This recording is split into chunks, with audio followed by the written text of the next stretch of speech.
Salut à tous! Un petit point météo relatif à l'activité cyclonique de cette saison 2024. La carte du jour se compose de plusieurs perturbations sous la surveillance du National Hurricane Center, mais ce bulletin concernera une fois de plus uniquement celles localisées entre l'Afrique et nos îles. La dépression tropicale Joyce a perdu ses caractéristiques cycloniques à cause des mauvaises conditions atmosphériques énumérées lors du bulletin d'hier. Ce matin, le centre de basse pression des résidus de cet ex-phénomène cyclonique essayait désespérément de retrouver une activité pluvio-orageuse stable, nécessaire à une recyclogénèse, mais en vain, car à 8 heures, le NAC ne lui accordait aucun risque de redéveloppement cyclonique. La tempête Kirk et l'onde tropicale active qui la suit sont donc désormais nos deux seuls centres d'intérêt en ce qui concerne la zone comprise entre l'Afrique et l'arc antillais. Le phénomène Kirk poursuit son renforcement et pourrait atteindre le stade d'ouragan au cours des prochaines 24 heures. Les prévisions de trajectoire maintenant, ce système loin de nos îles reste toujours d'actualité. Quant à l'onde tropicale active, elle est depuis hier répertoriée en tant qu'Invest 91L. Elle a en effet su s'organiser malgré un environnement quelque peu contrariant en altitude. En effet, le développement de cet Invest en phénomène cyclonique aurait même pu être déjà effectif s'il n'était sous l'influence de vents contraires en partie générés par le phénomène cyclonique qui le précède.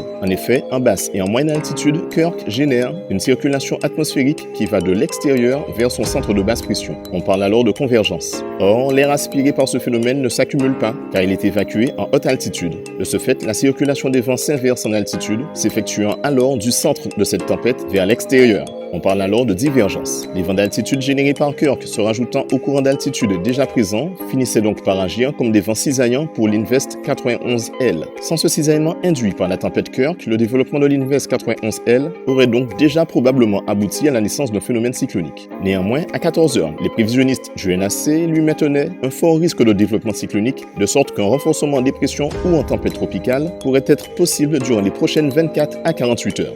Il se peut d'ailleurs que ça soit déjà le cas lorsque vous regarderez ce bulletin. À ce jour, les tendances de trajectoire liées à ce futur phénomène cyclonique demeurent optimistes pour nos îles. Mais de par l'incertitude rattachée à l'évolution de ce phénomène, nous ferons encore preuve de patience avant de commenter les prévisions de trajectoire. En attendant, c'est tout pour aujourd'hui. Bonne soirée à vous, à bientôt.